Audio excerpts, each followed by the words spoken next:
Welcome, everyone, and thanks for joining us on this wonderful webinar today. So let's just talk a little bit about cybersecurity. So I love this quote that it takes 20 years to build a reputation for a company and just a few minutes of a cyber incident to ruin it. And I'm sure you've seen some headlines over the past few years for these big companies that have experienced this, that they've been in business for a long time, pretty reputable organizations, and then all of a sudden they have a breach, and that's all anyone can think about.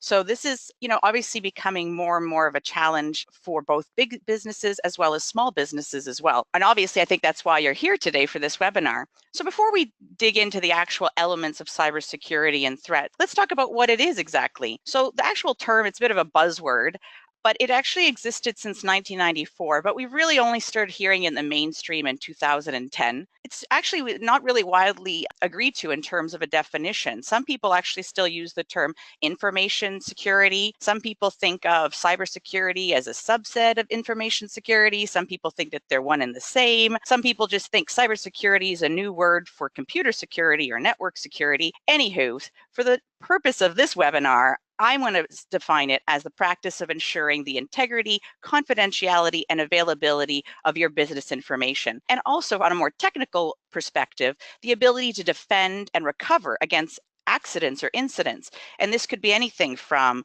hard drive failures to power outages and from attacks from adversaries. So let's dig into why we want to do that. So why does cybersecurity really matter? Well, I think really it comes down to the money. So let's look at some of the figures from our recent Cybercrime 2017 report. Cybercrime damage is going to cost about $6 trillion annually by 2021. To deal with all this cyber damage, cybersecurity spending is going to exceed $1 trillion between 2017 and 2021. The human attack surface is going to reach 6 billion people by 2022. What that means is the amount of people actually on the internet.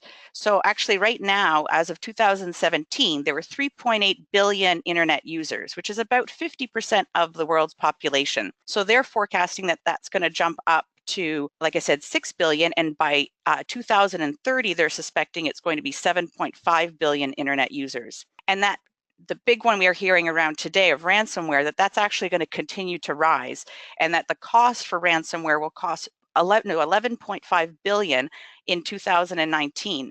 And that I found this is a great stat and kind of scary from a business perspective, that businesses will continue to fall victim to ransomware at a rate of as an attack every 14 seconds by the year 2019.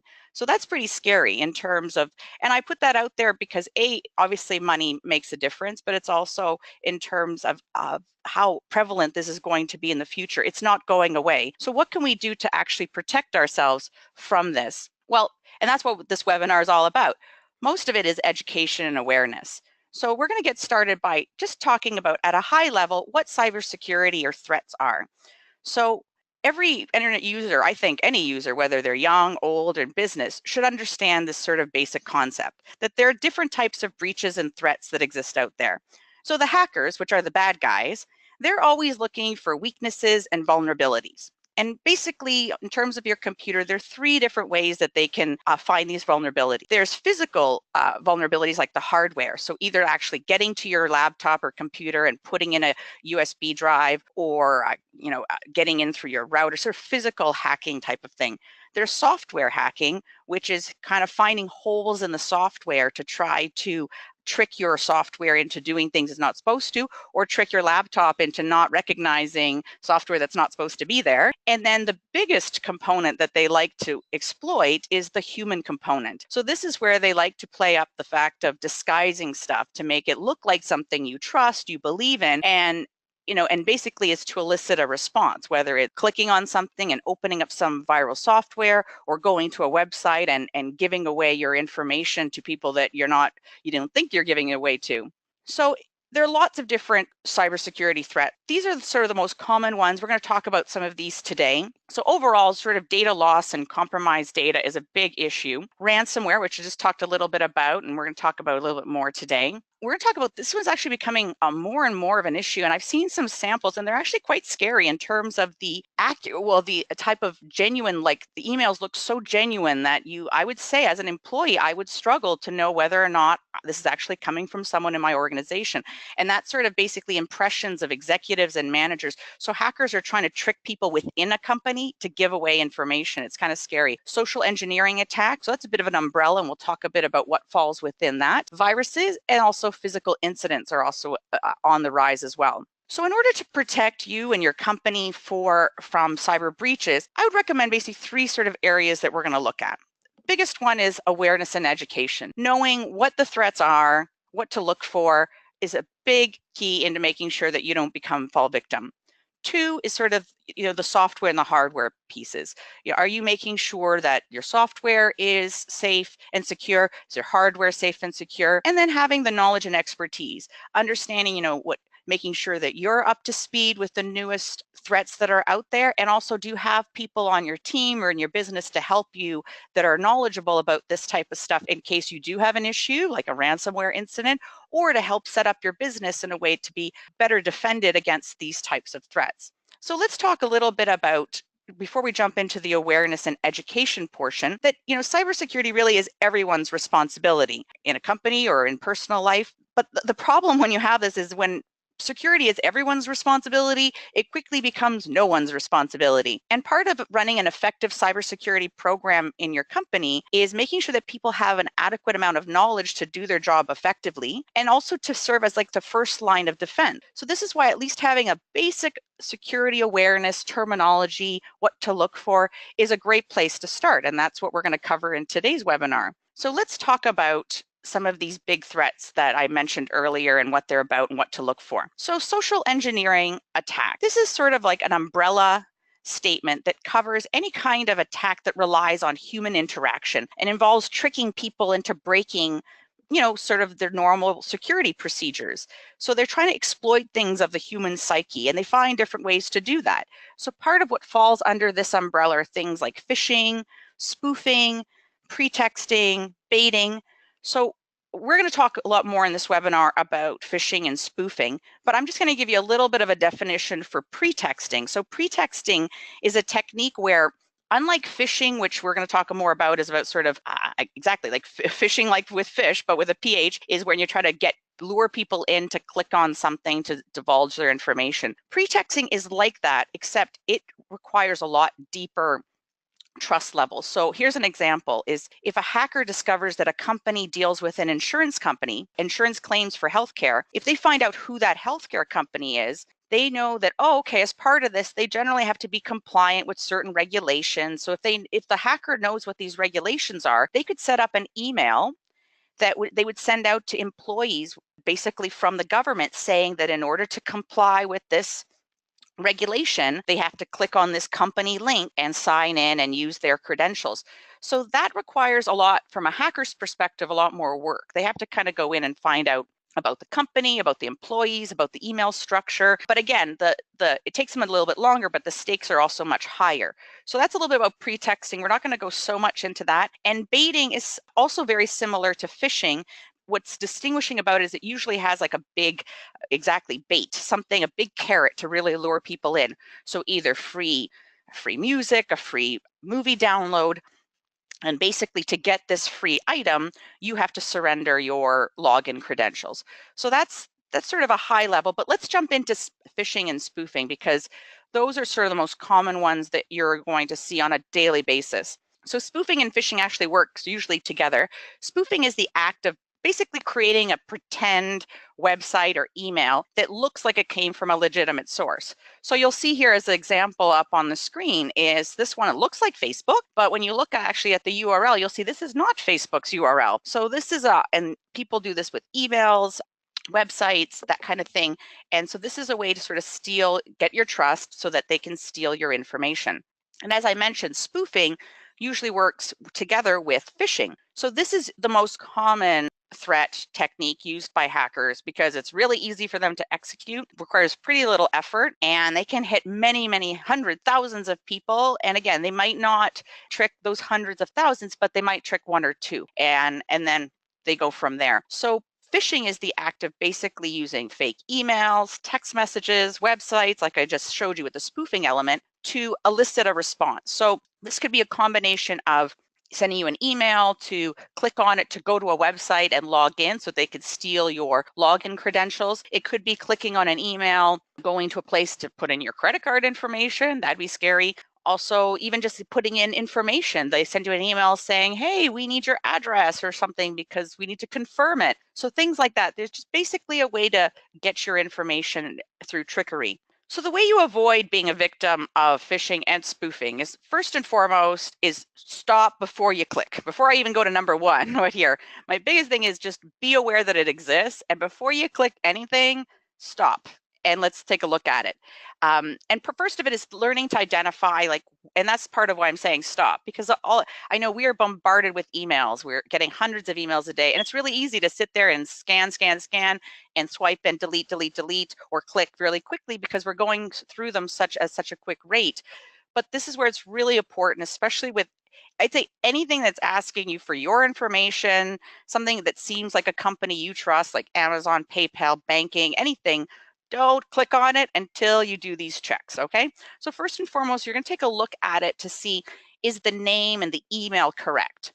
You're also going to check the link. And the way you do that is if you hover over the actual URL in the email address, you'll see the URL come up. And obviously, if it's Amazon, it should have an www.amazon.com type address, not some other kind. Another thing you should look for as well, and I found this in tons of the emails that I've received, is poor spelling and grammar. Now, a lot of these phishing and phishing schemes come from abroad, and English is not their first language, so they'll usually take an email, an actual letter that they might have found, and alter it a bit. Again, their grammar and spelling is not correct, but they don't care. They put it in there anyways. And I find that interesting because people need to keep in mind that big companies like Amazon, like PayPal, like all these big companies, they have people on staff that it's their jobs to write emails and letters and make sure that they're perfect and the grammar is perfect. There is no spelling errors. Not to say that they don't have mistakes occasionally, but for the most part, they will be perfect. So if you're getting some weird email that has like very obvious blatant spelling mistakes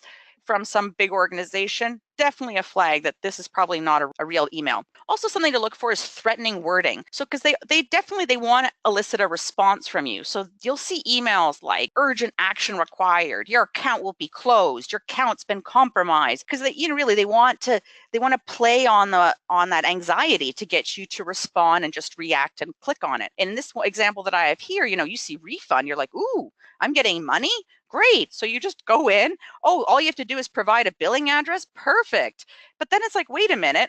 Amazon has if they're providing me a refund for something, they have my address already on file. Why would they be asking me for it? So that's something to keep in mind. Here's a few other examples. So at the top here, you'll see it looks, the email itself looks like it's from PayPal, has the right branding, but you'll see up at the top, it's the actual spelling is like weird. It's billing at PayPal with an uppercase. If you actually go to PayPal's email address, it's lowercase. Another way to look at it, and again, you might not know that, but if you go on your own, another URL like to your Internet Explorer and type in www.paypal.com, you'll see up top that it's not pay and then pal uppercase, it's just PayPal lowercase. Another way you can look at it is by hovering. You'll see here they actually provide the link to make you feel like it's PayPal. But when you actually hover over it, it is not going to PayPal at all. It's going to some completely other address, some sort of catalog. Here's another example. Looks like a LinkedIn email address or email, but you'll see up at the top, it's coming from some different kind of person. And you'll also see here below that there's some weird coding embedded in the actual email that has nothing to, it's something in Australia actually, and it has nothing to do with LinkedIn. Some other ways to make sure that you're not a victim to phishing and spoofing. Like I mentioned before, just anything to do with banking, money, anything like that, don't click on it. And then, I've also found sometimes people like, oh, okay, I don't know if this is right, but they'll click on the link and it looks like their bank, but they're like, okay, I'll just like go into my banking account anyways. And it's like, don't use any of the links provided in any emails to get to your bank. Always have that actually in your, type it into your actual Internet Explorer, your web browser yourself, because like that, you know for a fact that you're not being directed, because these folks are very sneaky in terms of making these websites look and feel and behave just like the sites that you're used to going to. Another thing to keep in mind is making sure that you only enter sensitive data into secure websites. And the way you know that is by looking in the top of your browser, any of the browsers. Sometimes in some of them it's at the bottom, some of it's at the top in the actual URL area. At the top here, you'll see a little lockbox and it'll say secure. And you'll see when it's not secure, this will be unlocked. So that's still something to keep in mind as well while you're surfing and going to websites. Before you type in any personal information, if this is not locked down, don't do it. And as I said before, when in doubt, if anything seems fishy, odd, bizarre, just don't click on it. Actually, I want to mention one recently I've started noticing is a lot of like recruiting type spam emails that I've been getting where people are saying, hey, your resume, and I'm like, okay, even though I have no idea how they got my information, but somehow they know that I'm actively looking for work. And so somehow they've kind of, again, gotten smart about it and turned it around and said, oh, we have this job opportunity for you. And I was like, wait a minute, I didn't apply there. And I checked the URL and it was going to some weird place in like, I think in Czech Republic or something. And so there was something, anyways, they're getting much smarter and much more intelligent. So if anything just seems odd or off, like I said, just don't click on it. Just either delete it or put it aside and go and do your investigation on your own without clicking on any of the links. Here's another one that's very common, and it's been coming up both in Canada and in the US.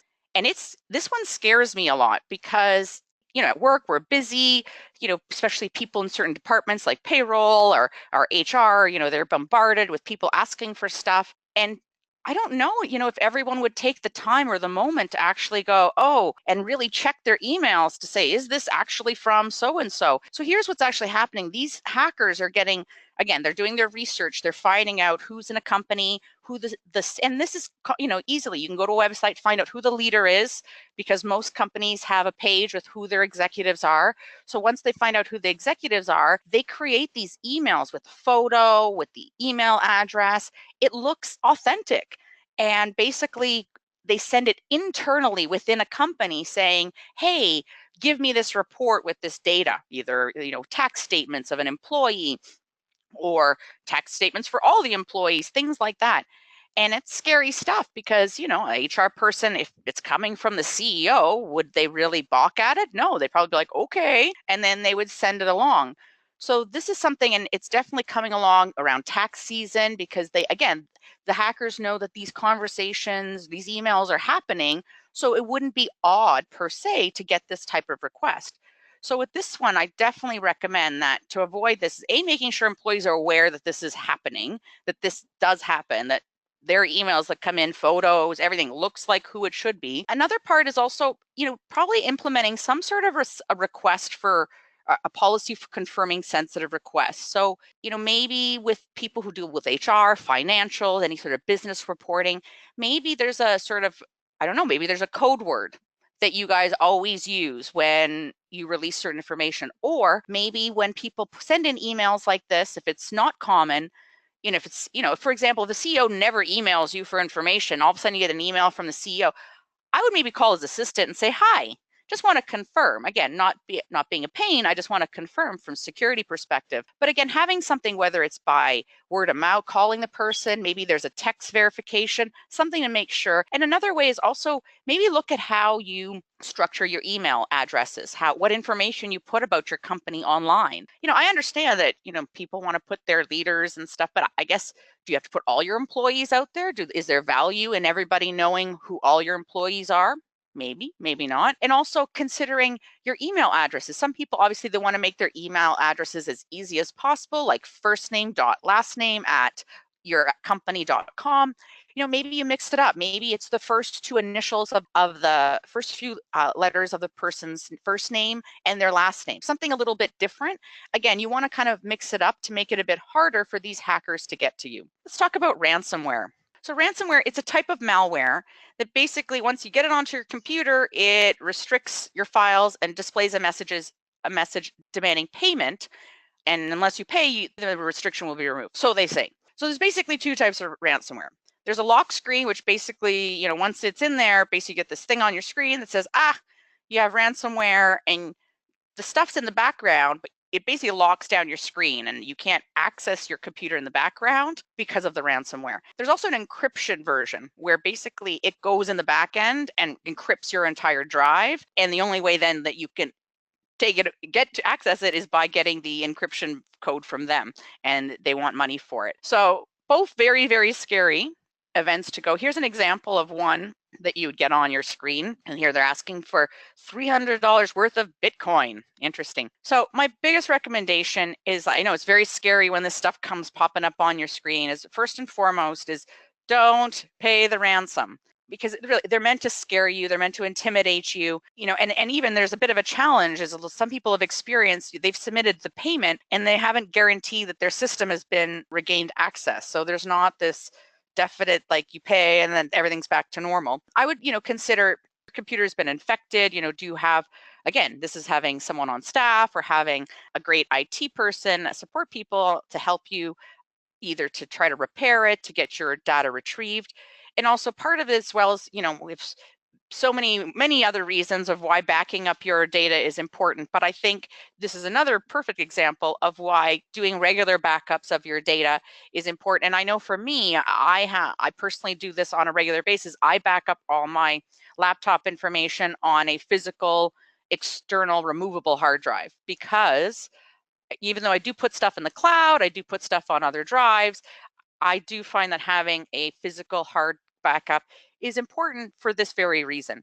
Viruses. So viruses have been around for a long, long time. We've talked about them, but a lot of people don't know exactly what they are or what they do.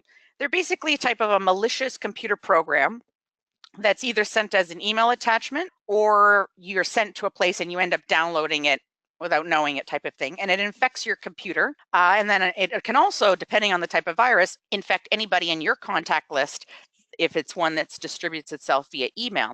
And sometimes there's some viruses that actually just going to a website can automatically download the virus in the back end. You don't have to actually click on anything. Just going to the website itself starts the download in the back end. So these viruses, they really can do a range of damage. They can send spam. They can provide criminals with access to your computer, to your contact list. They can scan and look through your computer for information that it deems might want, like passwords, financial information. It could hijack your web browser. It can disable your security settings. It can display unwanted ads. And another thing too is sometimes when they're running, viruses can attach itself to different programs. And so when you end up working with different programs and other people are working, you could spread them to other people in terms of via the cloud. So, and that's the thing, the variation of viruses out there are huge. But thankfully, there are lots and lots of antivirus programs out there. There are free ones, there are paid ones. I personally believe you get what you pay for. So investing a little, again, this is your security of your data. So investing a little bit more and making sure that you have a decent antivirus. And then part of it too is making sure that your antivirus is up to date. I can't imagine how many people I've talked to who they have it, but then it expires and they're like, and I'm like, no, it's not. You have to actually go and make sure you pay and keep it up to date, because that's what they're doing. And these companies spend, their business is keeping up to all the hackers and all the variations of viruses that are going on out there. Now, even though you do have, antivirus, it can happen where you might get a virus. So there's some things you can kind of look for. I know even though I have an antivirus, I've had a few instances where I've noticed some of these things, and then I've gone and I've done a little update of my antivirus, and then I've run the antivirus again, the scan, even though it's supposed to be doing it automatically, and it's found it after the fact.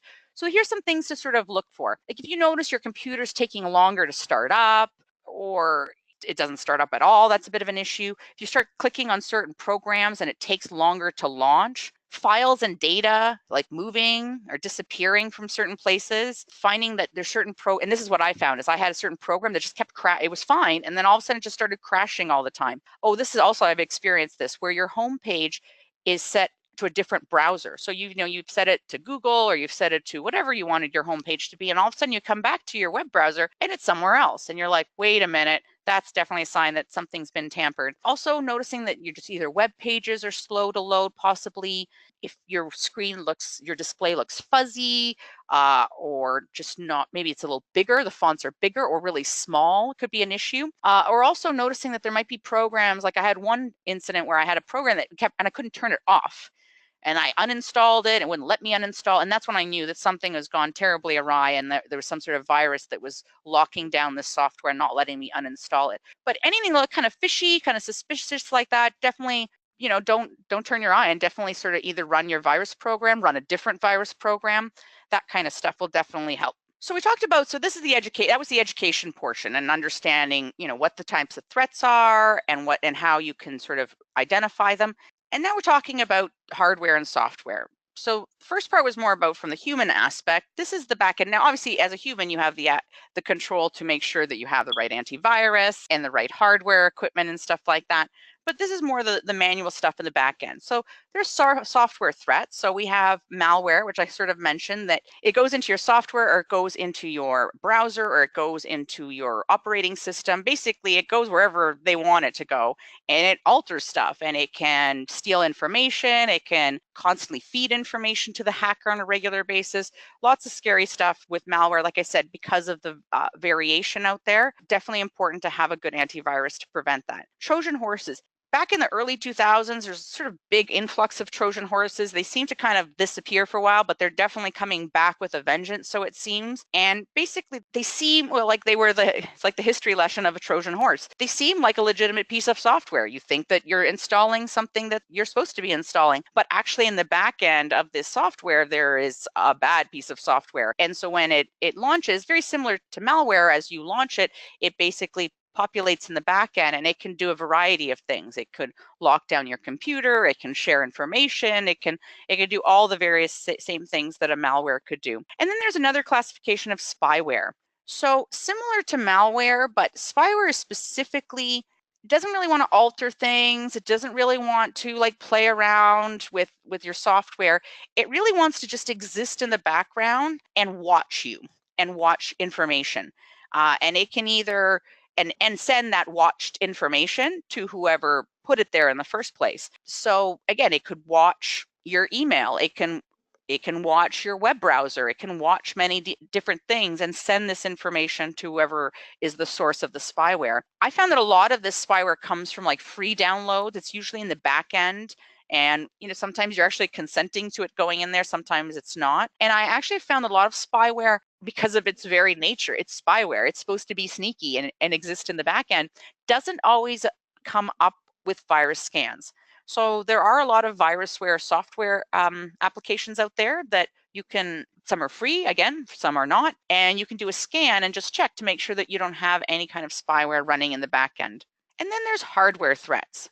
So I know most of like cybersecurity, a lot of the emphasis is on the web and on the software being secure and all that kind of stuff. But there's also the hardware aspect of it. And people often forget about this, is that making sure, especially at home, is less of an issue, but in a work environment or moving your equipment from different locations, you always have to kind of be aware of the actual hardware threats. So cyber criminals, also work in physical spaces. Yes, in their different parts of the world, just coding spyware and other stuff. But there are people that are out there trying to physically get into computers. So either it's physically stealing a laptop, phone, a tablet, going into an office place and putting in a USB stick to either remove or add content to a device, walking by in public places. How many people I know when I go to Starbucks and I walk by, people on their laptops, on their phones and stuff, and I'm standing in line and I'm like looking at their laptop and everything that they're doing. I can see what they're typing, I can see everything.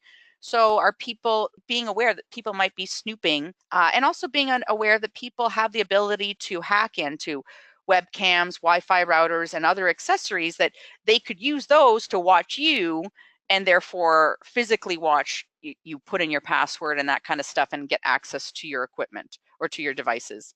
I want to talk a little bit as well about old systems. So this is a question that sort of came in before the webinar, and as part of it, so the question was like, what do you think about running either computers running old legacy systems, or perhaps you have like an older computer because you have some old software that runs your production, and it only runs on Windows XP, and you don't want to upgrade it because it doesn't run on anything higher, so you keep this one computer running Windows XP.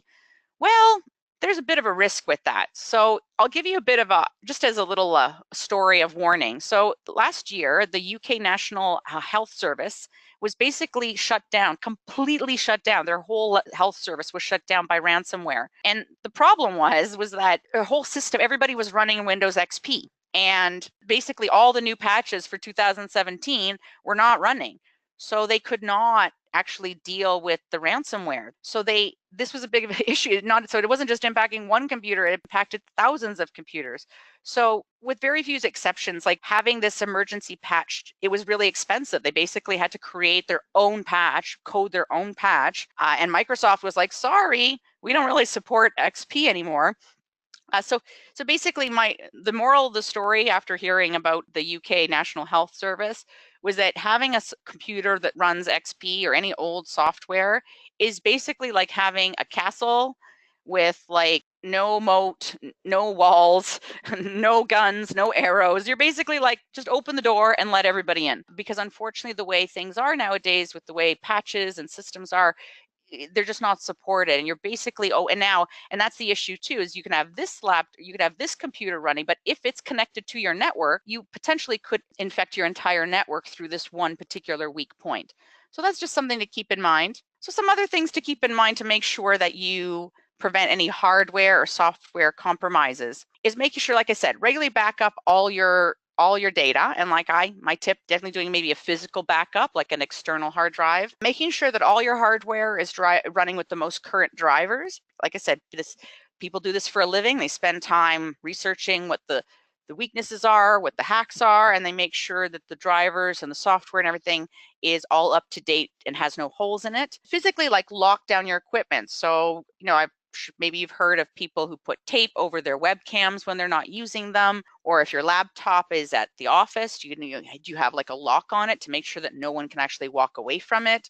Are you in the front office or in the receptionist area? Do you leave your phone out? Do you leave a tablet out? Could someone walk in? Also think about having your screen locked down after a minimum time of activity. I know it's a pain. I know for me, I have it set to a minute of inactivity, and you turn around for a minute and it locks down. You're like, I got to type in my password again. But you know what? It really only takes a criminal a minute to get access something in your computer if you stepped away. So taking that extra step of just typing in your password, not a big deal if it's going to protect your information. Obvious one, ensuring your antivirus is active and up to date. Like I mentioned, running a spyware program is also helpful. Working with IT to make sure that employees don't install stuff on their devices. So I've actually worked at some organizations where if a device was provided to me, either a laptop or a phone or tablet, it's actually locked down, that no other software other than what they provide me can be installed on the device. And I think that's a great way, again, to just prevent potential of unwanted things being loaded on these devices. And then we didn't really talk too much about it, but there's a whole level of passwords and making sure that your employees use complex passwords. Because a lot of the stuff we talked to today was just giving your password out, but there's a whole other conversation that to be had about security in terms of making sure that people can't guess your password.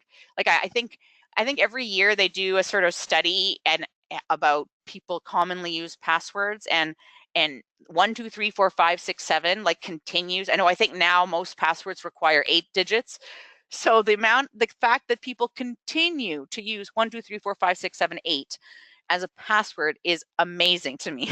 So again, having that conversation with employees, or actually setting up requirements when they set up their passwords, that there are digits, that there are uppercase, lowercase, and a mixture of symbols, sort of forces them to make their passwords a little bit more complex. And finally, let's talk a little bit about knowledge and expertise.